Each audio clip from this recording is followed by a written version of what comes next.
record. I'm just started recording. Hello, everybody. Welcome. My name is Dawn Ross. I'm the director of the Career Services Office, and I am joined today by a wonderful panel that you'll get to know a little bit better in the next 45, 50 minutes. And also, we have great student support today, and we have the wonderful Career Services team. So we're going to, hold questions towards the end. I see. Welcome, Steve, and we'll get going. And what I'm going to do is I'm just going to call out our distinguished panel and just ask them to state, their name, their company, their role, and just a quick summary of how they got to their role and how their journey was to their career. So I'll start off right now. I see Stephanie first. If you can go first, and we'll start the proceedings right now. Sure. Hi, everyone. Great to see you. Nice to meet you virtually. My name is Stephanie Gregoire. I am one of the HR business partners here at Ameresco. We are an energy solutions company. So basically, we work with all sorts of customers, municipality, federal government, hospitals, schools, universities, hospitals, to help them reach their sustainability goals. So I've been at Ameresco for almost 3 years. It'll be 3 years in December. I love my job. I love working with the employees. I love supporting our business unit leaders in their business objectives, making sure that they have the right talent, and making sure that everyone is growing, developing under those managers. How did I get to this job? Well, my career has taken a lot of turns, but very applicable turns. So I graduated undergrad with a sociology degree. I went on to work in nonprofit human services. I ran some after-school programs at the Boys and Girls Club. I was a vocational counselor for adults with mental illness who had just returned to the community, and helping them get up to speed with some vocational skill sets so that they could get back to work and be contributing members of our community. I then went on to work at the Key program for 10 years in talent management as well as training and development. Key program had an amazing program where we would hire new grads to come in specifically to do social work and to do counseling with at-risk teens. That's where I was able to go back and get my master's in human resource management at Framingham State, and that is where I met Dawn, and I'm forever grateful for our relationship, both personally and professionally. And it's another reason why I'm sitting here on this panel today. Dawn and I have supported each other's ventures through the years, and I'm psyched to be here. I love being able to give back to students. I love helping you kind of carve out that career path and be a sounding board. I'm not saying that I'm an expert by any means, but I've had enough opportunity where I can share with you my experience and what I look for when recruiting and sourcing talent to fill our positions. So I'm sure Dawn will share my contact information today if they haven't already, and Wendy as well. But if you have any questions, please know that you can reach out. All that I ask is you just tell me how you got my information, and that way we can kind of move forward from there. So thanks for participating today. I think that you're that much closer to your new job or job opportunity or internship. So it's a pleasure to be here today. Great. Thank you, Stephanie. Kristen, thank you so much in our long-term relationship with you. It's very exciting to see you. Oh, of course, Wendy. So my name is Kristen Green. I am the Education, Sales, and Support Lead for Microsoft Natick. We used to have a store in the Natick Mall. Recently closed due to, what's been going on. So it's been a lovely transition to working from home into my new role of education, sales, and support. I do have a team of people under me. I've been with Microsoft for almost 8 years now. I've had a long career in retail that I've loved. I love dealing with the ever-changing environment every single day. I love dealing with the customers, the associates. I like to make a difference, knowing that I've not only made a difference with a customer to put the right device in their hand, but also with the associates that I work with, and my boss who I work for. So it's been I've had a long history of retail, and then this has kind of fallen in my lap, and I love the fact that I get to help schools now with training for parents, training for students, training for teachers. I kind of reach out to schools every day and I see what I can help them with. I'm not there to sell them anything. If we end up with helping them with their devices later on, that's great. But what I'm doing right now is, how can I help your parents? How can I take things off your teachers' plates? How can I show you how technology can actually make things easier for you? How can I help your teachers with professional development? What can I do for you? So that is what my current role with Microsoft is. And it's been a challenge, but it's been a fantastic challenge, because just getting to help out a school system and for them to say, wow, thank you for just taking one thing off my teachers' plates at this point, then, that gives me the energy that I need to do every single day. So I've worked with Wendy as well, Wendy and Dawn, for a couple of years now doing this, and I absolutely love it every single year. It's amazing. I've gotten some of my best associates from Framingham State, and they're still with me today. I love it. So thank you very much for letting me be here today. Great, Kristen. Thank you so much for the partnership. And right, I'll go down to Steve. Steve, we've been working together for quite a while as well. So thank you so much for being here. Of course, and thank you for having us, Dawn. As Dawn mentioned, my name is Steve Basara. I am a manager in the Revenue Accounting and Controls group at the MathWorks right down the street in Natick. Dawn, I've been working with Dawn for a number of years. She's been fantastic in terms of giving us opportunities to connect with the students, whether it's through the career fairs or a variety of other events like today's event, to get out and speak to the students and try to provide some visibility and insight into preparing for the career fair. Getting ready to make those networking connections. I actually just celebrated my 25th anniversary at the MathWorks. I just like that on LinkedIn. So congratulations. And this was one of these things when I started at the MathWorks. I figured, I'll go work at this company for 3 to 5 years and get some good experience and move on to the next role. One of the great things about the MathWorks, actually, I'm not unique. There's a lot of people who've been there for 15 and 20 and 25 years, even just within our department. So that says a lot about the organization.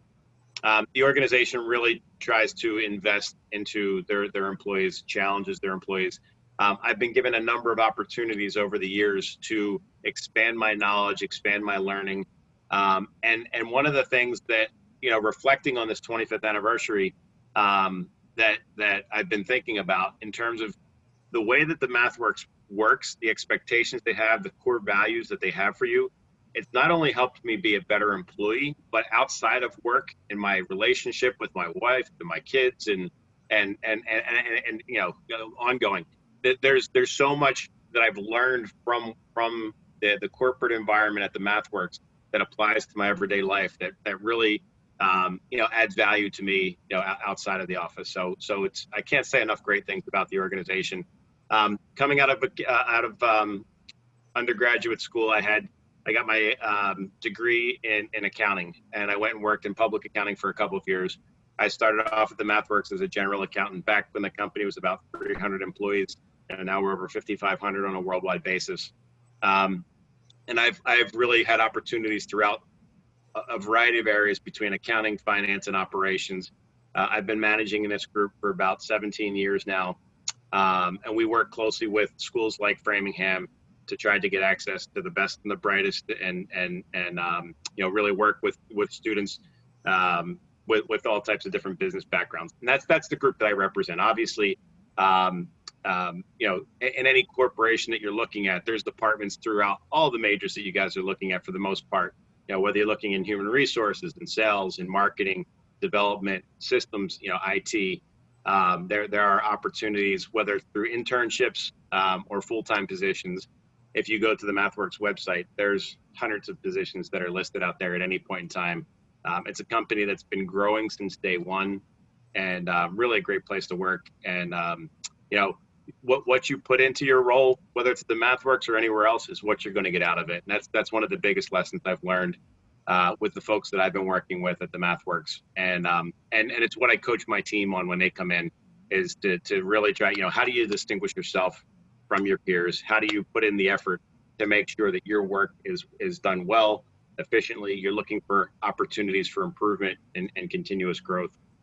Again, I'm on campus multiple times a year, to whether it's various events or whether it's the career fair opportunities. I'm always willing to talk to students. If you're looking for somebody to give you some feedback on resumes, or again, some of the pre-coaching before you get into the career fairs or even interview processes. I've interviewed literally thousands of people over the years, that I can certainly tell you what we look for, or what I look for in candidates, and what helps distinguish them in my eyes anyway. Well, Steve, that's going to be my next question after I get to Maria, but I want to just say the first time I haven't seen you with not wearing your sign. Yeah. So what Don's referring to is when we go to career fairs, oftentimes the students walk around and they have little name tags. Depending on the school, it'll usually say their name or their major, or what year they're going to graduate. But oftentimes I find, especially with my eyes, that the print is really small. So instead of me trying to stare at everybody's chest and read their name tags, I wear a big 8x11 sign around my neck that says accounting, finance, business students, to try to use it as my marketing tool to try to encourage students in those backgrounds to come up and speak with us. Love it. All right, Maria, last but certainly not least, Maria. Hello. So my name is Maria Sarcinelli. I also work at MathWorks with Steve. I'm over in the customer service department. I haven't hit the 25-year mark, but I did have my 9-year anniversary this year. So Steve's got a couple of years on me in the seniority department. I got my undergrad at Framingham State in business, and actually started at MathWorks shortly after graduation because of someone I met when I was working on campus in an internship. She had graduated ahead of me and was already working at MathWorks for Steve at the time. So these networking events and the on-campus stuff that Framingham State offers are really just great networking opportunities, and you never know when those connections are gonna pay off down the line. But I've worked in 2 different teams within the customer service organization at MathWorks. First as a customer service rep, and then on our service operations team, where I did training for new hires for about 6 years.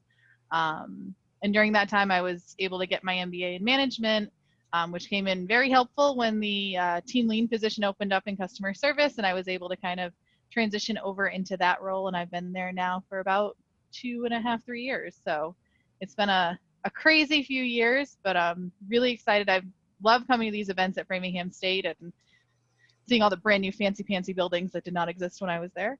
And getting to meet all the students, and then later seeing those same resumes coming across my desk later on is just a really great experience, and I definitely enjoy meeting with all of you, even if it's through a screen now. Well, Maria, I'm going to kind of go back around the other way, but I'll start with you. What do you look for in a resume, and what kind of stands out to you as the imperative skills that students need to have?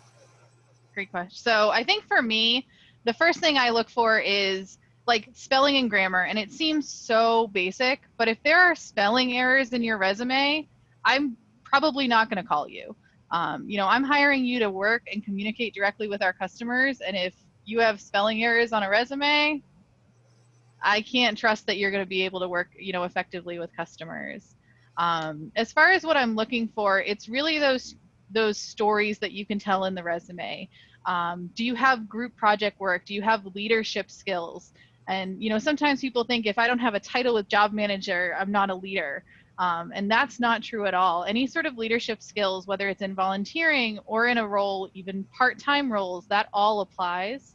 And in the service world, you know, I'm really looking for, can you make those connections with customers? Can you build relationships with people? And that all starts on that resume. You know, are you putting stuff in there that engages me, that makes me think, wow, I want to know more about this. I want to call this person, learn about what they're talking about. So those are probably the biggest things I'm looking for when I'm looking at resumes. Great. I'm gonna go do Kristen, then I'll do Steve, and then I'll go back to Stephanie. So Kristen. I agree with Maria. I look for the little things, the spelling and grammar as well. I look for the story. I agree. You know, your job is not, okay, yeah, I led a team of people, great, but how did you lead that team of people? You know, I had how many people on my team? I look for volunteerism. Microsoft is big on philanthropy. We're big on giving back. Have you had have you done any volunteer work? The nice thing about Microsoft is that if you don't have necessarily all this job experience, but you have a ton of volunteerism, we take that as job experience because you're helping other people. And we actually look at that. So it's not crazy to put it on there. If you leave it out and you've done a bunch of it, I want to see it. I want to see what you've given back to the community. I want to, you know, tell me that story, make that resume really stand out and make it grab. I'll never forget one of the kids that came from Framingham State, Flex. His resume stood out. I still remember his resume because it was just so awesome. The layout, the font that he used, everything about that resume made me say, I really need to, you know, interview this kid. So. That's wonderful. Thank you so much. And Steve, I know you talk about this a lot. You have a wealth of knowledge on, you've seen, like you said, really thousands of resumes in your career. Sure. For me, there's a couple things. I mean, I'm going to start with the obvious. You know, one of the first pieces that you look at on a resume is GPA and experience, but those aren't the end all be alls.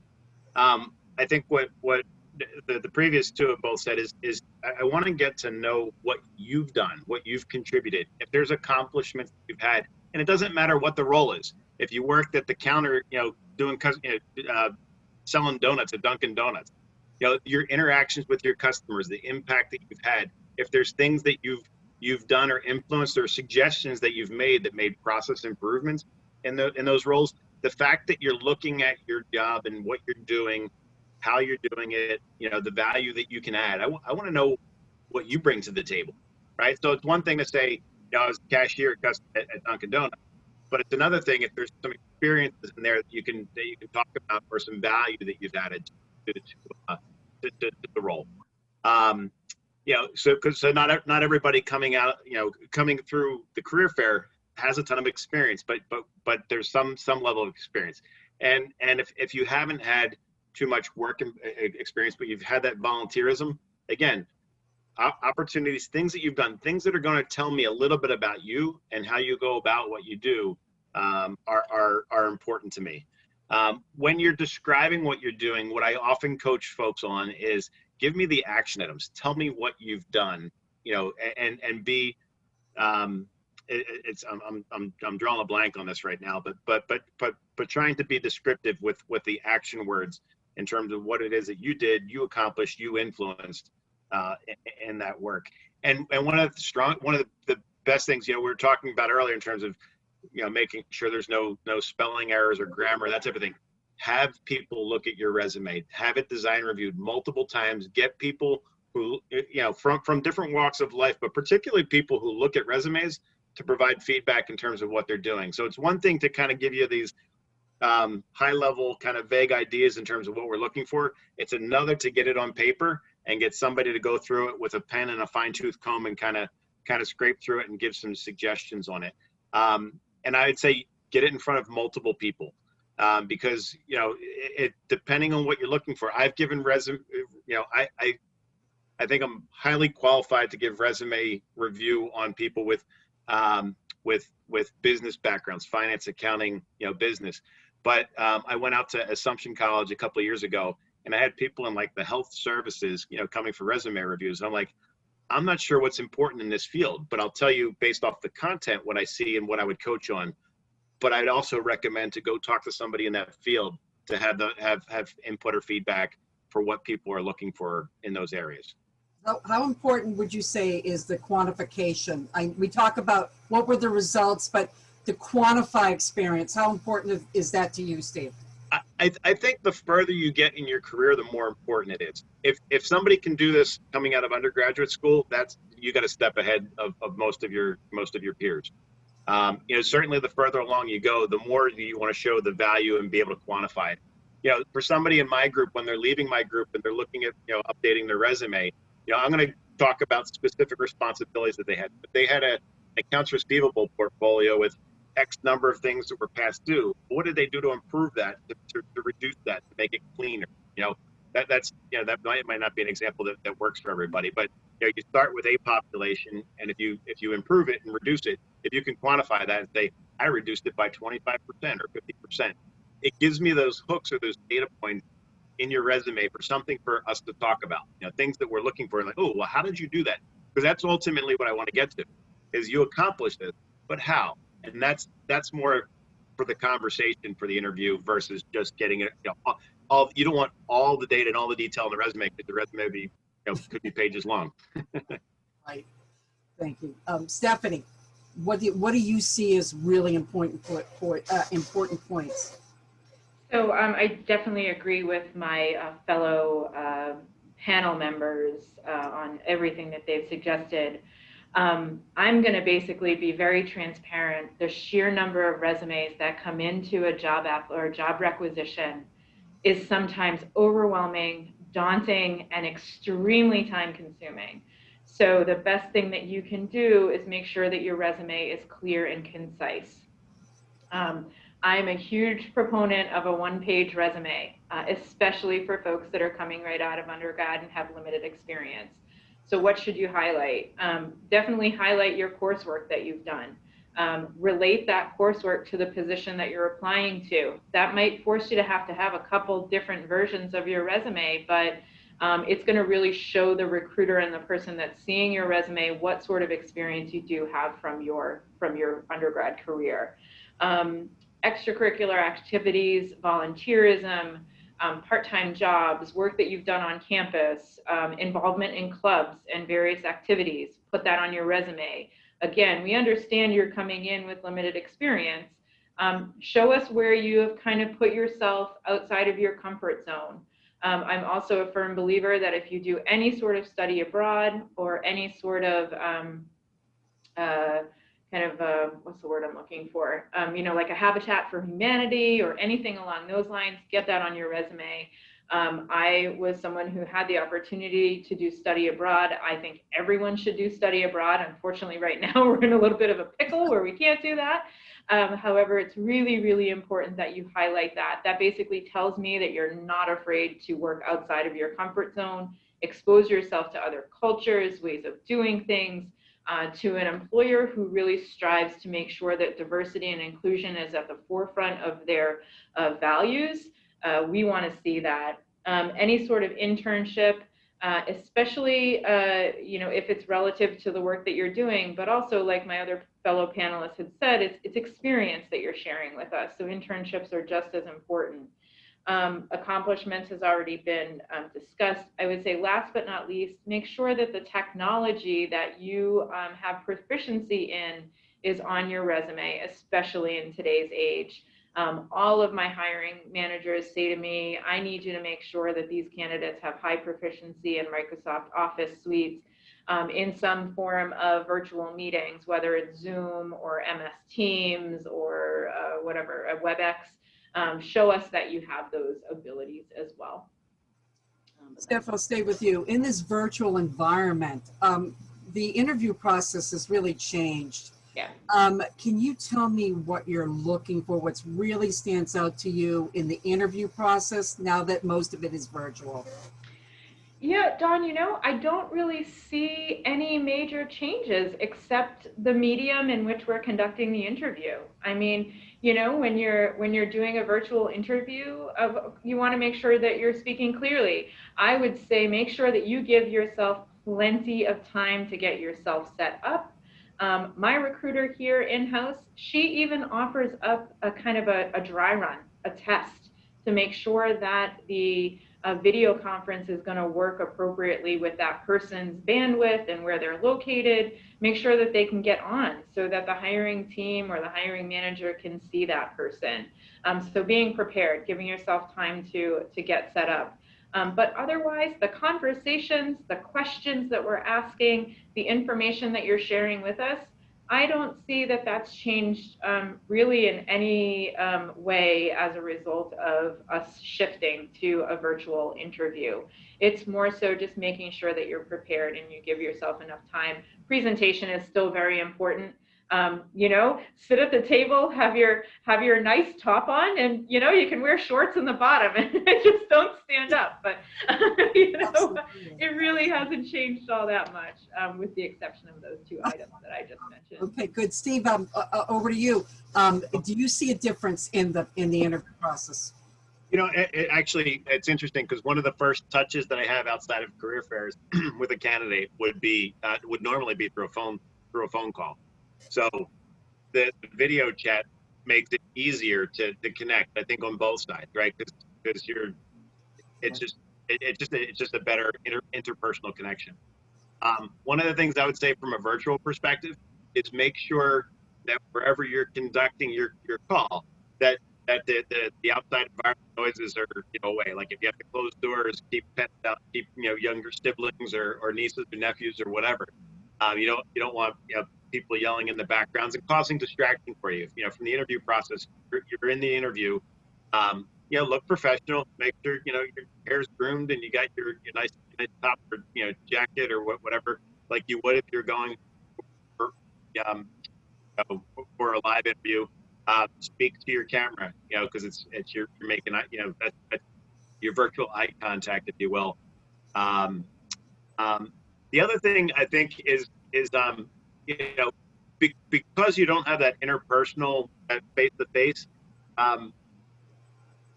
they say when you talk on the phone to smile because they can hear you smile through the phone. Be engaging. Have energy when you're talking. The other piece too, I think is the practice. Just like any other interview.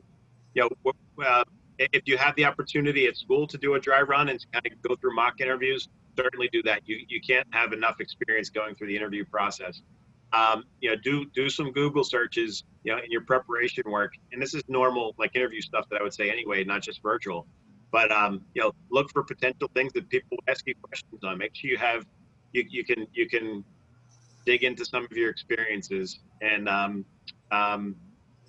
just try. And it's nerve-wracking. Try to have fun with it. Try to I haven't had to do an interview this way, from trying to get the job perspective. So it's kind of hard to completely put myself in your situation. But I think today, we've been doing this, this virtual stuff for 6 months now. I think this is kind of second nature for most folks. So it's not as overwhelming as if, all of a sudden we decided just switch into your interview. Like everything's happening virtually now. So it's I think it's part of the DNA right now. Hey, Maria, can you kind of walk the students that are here through kind of like the interview process? Say you did, you put the resume in, you get the call back. Can you talk about what the next steps are? And usually a common timeline. I know everything's different in COVID, but what's the normal timeline for, say, your customer service roles? Definitely. So from, when you apply, it can be anywhere from 1 to 7 days, I think, is kind of the general turnaround we try to look to if we're going to do a first touch. We generally do kind of a first email to say, let's get a little more information. We got your resume. We're interested in learning more. And it's, on the flip side of that, it might take me 3 days, but I know you're looking for a job, right? So I'm assuming when I email you, you're going to be getting back to me pretty quickly. And it's not that we don't generally just email one person, right? We're usually reaching out to 2, 3, 4 people at a time. So being prompt on the response to those, being prompt on scheduling the phone screens or the phone interviews. What we're typically doing here is we do a phone conversation, and then we would schedule the in-person, virtual interviews now. And on our group, we actually have folks meet with a big team. It's a pretty hefty interview team that we put together for our roles, because it's both sides, right? We want to get to know you, but we also want to make sure you get to know the role that we're looking for.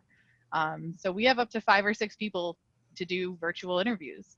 And I think probably the only difference virtually versus in person is we build in breaks now, because you don't have the breaks walking from office to office and building to building that we would normally have. But yeah, it's a pretty quick turnaround. We try to do it, if possible, within a week. Obviously depending on the number of openings we have, that could vary. I tend to have 2 or 3 at a time, so things can get a little crazy scheduling in there. But we try to do it within a week. Can be longer depending on if we have an opening or not, though.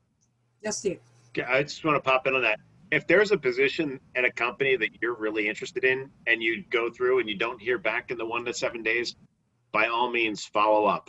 Yeah. There's lots of things that go on in the corporate world that can just kind of throw off our schedules, that pop up that, it could end up taking longer, or we go down a certain path and then we kind of pause and then we come back to it. But personally, my team, actually probably similar with Maria's, we have about 15 people on my team. So what we end up doing is we keep a job description open constantly, because people from our groups end up coming into our groups, get some experience, and end up in other parts of the organization. So we're always looking to hire. Even like right now, I'm hiring students for next May, right? So I always kind of keep things open and keep it out into the future. And I think Stephanie said it earlier. Tons of resumes come across our desks. So, we may not get to all of them right away, or we might grab those 2, 3, 4, 5 and go after those first and kind of make our way through the piles. So if it's something that you're interested in, follow up. If you have a connection into that organization, try to network and connect in and see if you can get the piece of paper in front of, or the electronic version of the resume in front of the hiring manager. That sometimes goes a long way. And name dropping, to somebody in the organization in that first paragraph, it never hurts. It never hurts. And getting somebody to walk it over to you or email it to you, say, hey, I know this person, never hurts. Yes, Steph. I just want to piggyback on what Steve and Maria have said, and what you've just said, Dawn.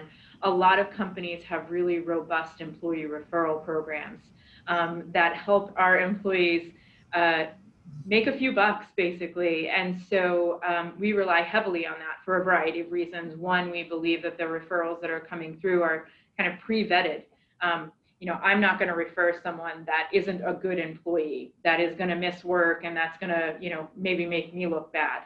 So I'm going to vet them up front, and knowing that if they're hired, I can at least get a little bit of a bonus there. I would also say, and I don't want to jump the gun a little bit, but get active on LinkedIn. Make sure that you are reaching out. It is so easy to find people on LinkedIn that are working for companies like MathWorks or Ameresco or Microsoft, and see if there's any sort of connections, first or second tier connections, and reach out and say, hey, I applied to this job. Can you give me any insight? Would you mind spending 2 minutes with me on the phone to tell me if I've gone about it in the right fashion? Do you know if this position's still open? I get a number of emails from our Ameresco employees saying, hey, I referred this person. Is that position still open? And, I would say I'm pretty transparent with those employees. And if the position is closed or on its way to be closed, I'm going to let those employees know so that they can kind of keep track.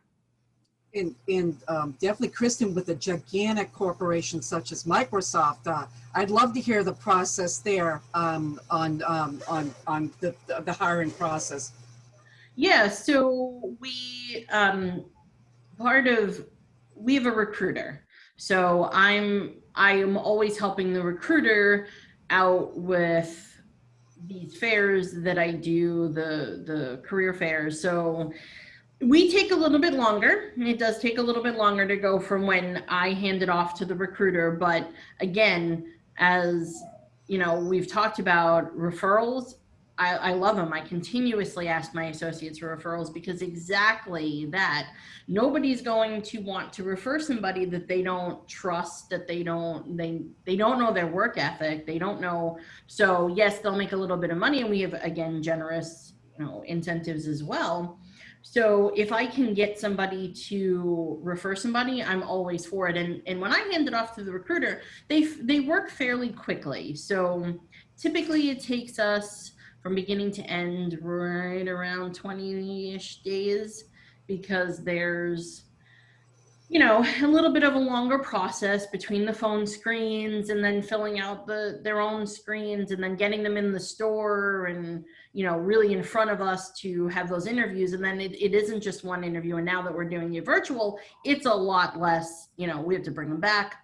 But, you know, it was typically around 20 to 30 a month to get everything going. But now it's a little bit more. We do big group interviews now with all of the virtual stuff, and it's just easier now, to less time to get them from beginning to end. But you know, we also I love referrals. I love, because we give special preference to those people that do refer. You know, you're coming in, we're going to give them a little bit of a shorter timeline, so to speak, with, you know, how long we go from beginning to end.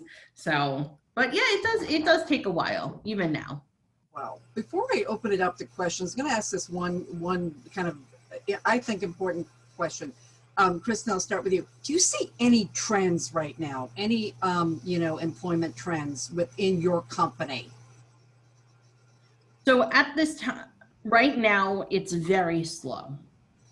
Because we have so many of us transitioning from what we used to do in store to this new model. So we had a freeze for a while, but now that's opened up. And now we really can see where we need people. So it's a slow process at this point. Will it get quicker? Yes. But the trend right now is just kind of slow. Just an observation on my end, but I've been talking to a lot of Microsoft recruiters for the warehousing operations managers. They seem to be in dire need for kind of like that type of role. Yes, data center. Right now, so it's data center, warehouse. We're looking a lot for writers, code writers. So those are the big things right now. EDU and things are kind of slower because we're just in this new space. Mm-hmm.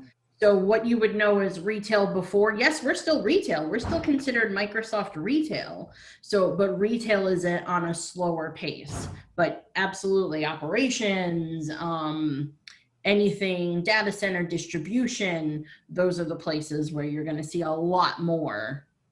Okay, great. And I'll just go to Steve. I'll ask you that question. Are you? I know you have your niche, but have you, as MathWorks as a whole, do you see any emerging career paths there? So I wouldn't necessarily say emerging career paths. One of the interesting things with MathWorks over the past number of years, the MathWorks has been hiring like crazy. You know, at any point in time, multiple hundreds of jobs open up.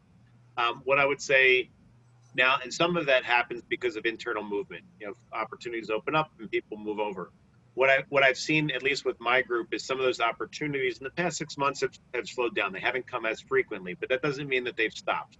We still have about 100 positions that are open out on our job posting board on the career section at the MathWorks. And I would say I haven't hired as many people. The other piece too, because the MathWorks, again, it's a great company to work for, and they really try to do right by the employees. When we went to switch to work from home, everybody had the equipment that they needed at home. If they didn't have something, they're allowed to go out and get your big monitor, or get the equipment that you needed to be able to do your work effectively. with this situation where a lot of companies just globally have slowed down, have laid off, have done furloughs. The MathWorks hasn't done any of that stuff, but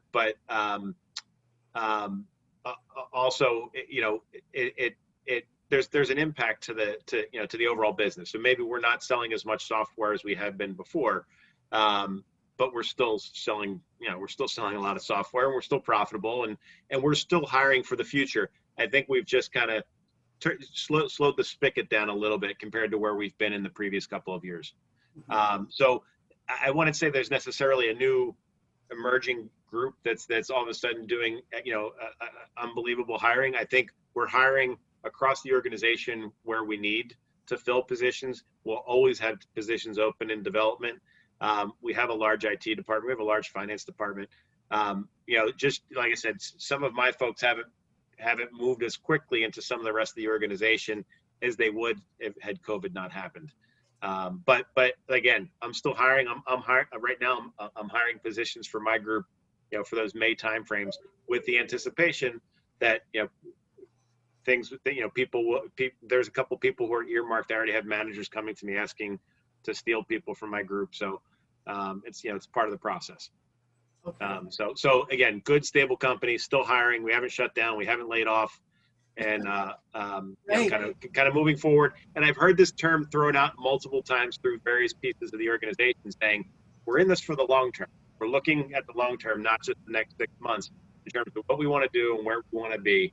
And being around the company for the 25 years, same type of thing happened back in the 2008, 2009 recession, and even in the dot-com recession, where when other companies were kind of closing their doors or whatever, we're going out and saying let's find the good people that are coming out of those spots and try to take advantage of that and look for the long term and hire good talent.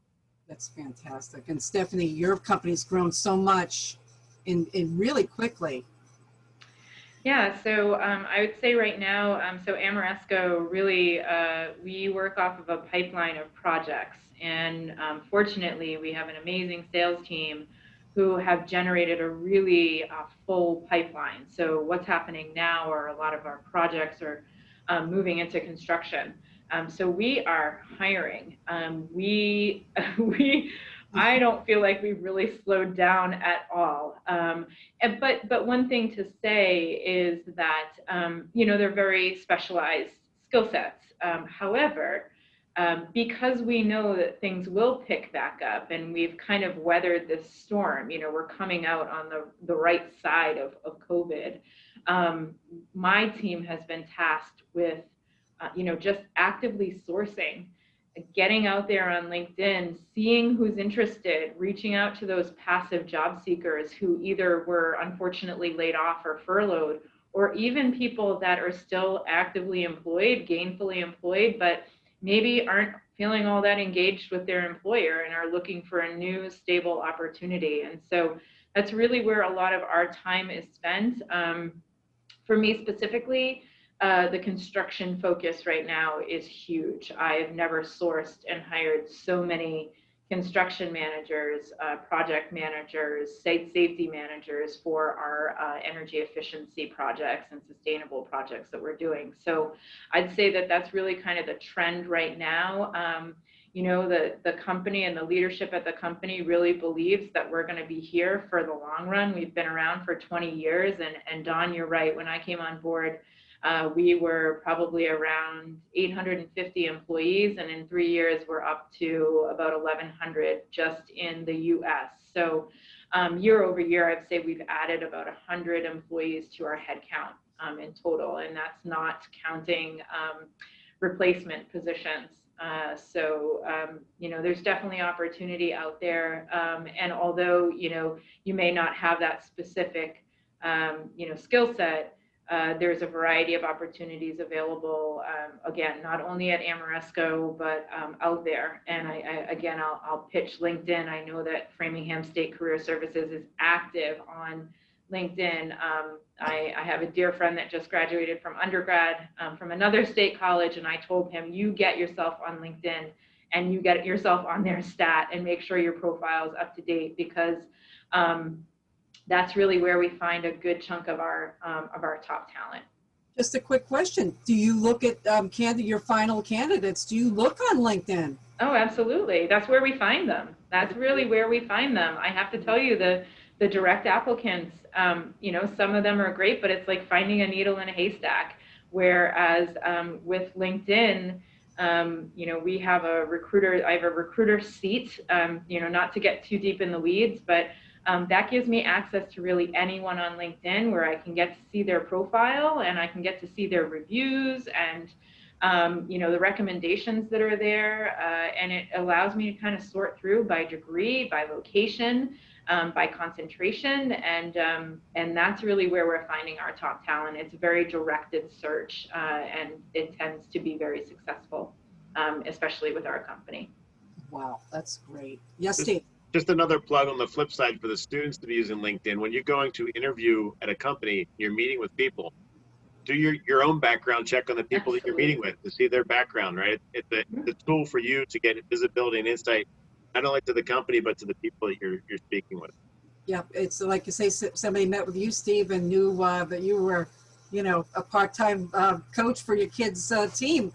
Right. How would that make you feel if a student brought that up? Right. Right. Yeah. Wow. Yeah. They've done their homework. Well, that's all my scripted, all my questions. But now I want to open it up to students. And Connie, I see you out there, and our wonderful professor, Professor Bruning. If you'd like to either raise hands, I know you must have some great questions for this team. They're all quiet today. So real quick, Don, I'm going to set the expectation. I have a hard stop at 4:30. I have a meeting that I have to run to. Absolutely. So. Hey, I hate going late myself. You know, we're trying to get out of here at 4:25. And you know me, military, right? Well, I did have a question from a student. She might have had to have left, but she's a first-year student, and she is she's looking to get into maybe some STEM education, but then she's also looking at jobs in the STEM fields. And how important would it be for her to have that education background to go into, like, say, one of the roles that you guys have? I'll start with Maria. Sorry, my internet just cut out for a second, so I missed that. Sorry. I'll come back to you in a minute, Kristen. So, I mean, it's important to have the background in definitely one of the fields, but technology, but we look for everything, a well-rounded, you know, yeah, computer science is great, and everybody, the conception is that, oh, I working for Microsoft, I have to have a computer science background, I have to do this, but you don't. My degree is in psychology and I work for Microsoft. So just because, you know, it's Microsoft doesn't mean that you have to, oh, I have to focus on this. No, you need to be the well-rounded. If your passion is teaching, great, but you love technology, great. Do a major in education, teaching, and then do a minor in technology or computer science. Don't think that you have to focus on what, you know, because we're Microsoft, it has to be technology. No, it can be anything. Does it help? Yes, because then you know, but you're going to be trained along the way. Right. And I know for a fact I've met educators that transition to MathWorks in different fields. So I know I've met people there that have done that. So I know you guys value, you know, somebody maybe having that background as well. And Stephanie, how, you know, I know major doesn't always equal career. You know, how important is it to you? Yeah, I mean, I think my own personal experience can kind of speak to that. Not that sociology and you know, social work don't come in handy as a HR business partner, but I would tell you that, you know, to speak to kind of the other side of that, You know, some of our roles definitely have those minimum qualifications where you need to have the specific degree. And so, you know, I'll speak to a couple examples. One might be, you know, we're working for a customer, and part of their agreement that they've made with Ameresco is that we're going to have a BSME, so a Bachelor's of Science in Mechanical Engineering, to work on that project. We have certain qualifications that do come into play, but you know, coming right out of the gate, coming out of undergrad, what I think is really important is, yes, your education's vital, right? We all know how the value of a college degree. What's going to get you to that next stage and get you that experience and kind of maybe help you narrow down that direction that you want to go in is a job. Really, it's a job that's going to get you there. So yes, having that college degree, but maybe not pigeonholing yourself to one specific area necessarily, but opening that that opportunity a little bit wider. You know, get your resume out there is probably the best you know, advice I can give you. Apply to jobs. Reach out to folks on your professional network. There are a wealth of Framingham State alumni out there that feel passionately about our degree that we earned from, you know, such a great school. Reach out to those people. So I think in your first job, there's going to be a little more flexibility around the qualifications. And you don't necessarily need that direct relative concentration to get the job. As you get, you know, further along in your career and your expertise is more focused, then most likely you're going to need to have that specific degree. But it took me, oh gosh, a really long time to get to grad school. It was about 15 years after I graduated undergrad. And that 15-year time frame really allowed me to kind of zone in on what I wanted to do. And I'm glad that I waited. So I know that that's not a direct answer to your question, but just from my experience, it's all about just going out there and getting a job, getting that experience so that you can build your resume. And if you're kind of on the fence of, well, I want to be a teacher versus I want to go and work for an organization that fits into the STEM industry, you know, just get your toes in the water and see what that experience, it may change your mind altogether on what you want to do. And then you can go back to Framingham State for your master's. But that's kind of my advice around. Well, I like that advice. I like that advice.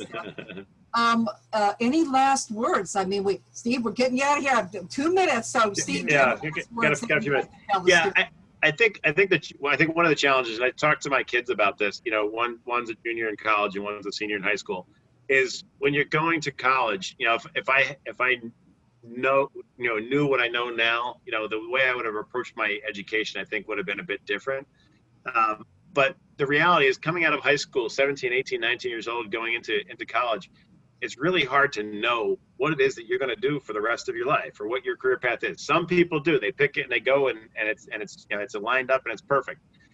That's probably not the norm. You might change your mind as you go through. I think the most important piece, the most important skill sets coming out of college, are being able to independently and critically think. You know, how to approach a problem, how to think through it, and how to work through it. And you do that every day in your classwork or your coursework. Right? And your coursework in college is different than it is in high school. So you have to learn how to learn how to apply the concepts you're doing and put it into your work.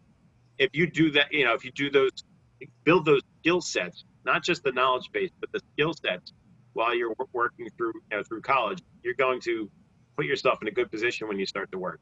I agree with what Stephanie said. Part of it's just getting experience, right? So as you're working through your college years, take those opportunities in the summer to try to find jobs that might be, you know, in a relative area of the field that you're looking to study in, because you might get into the field and do some work and be like, oh, I don't really care for this. I don't know if I want to do this, and switch or figure out that the skill set is actually kind of a funny story.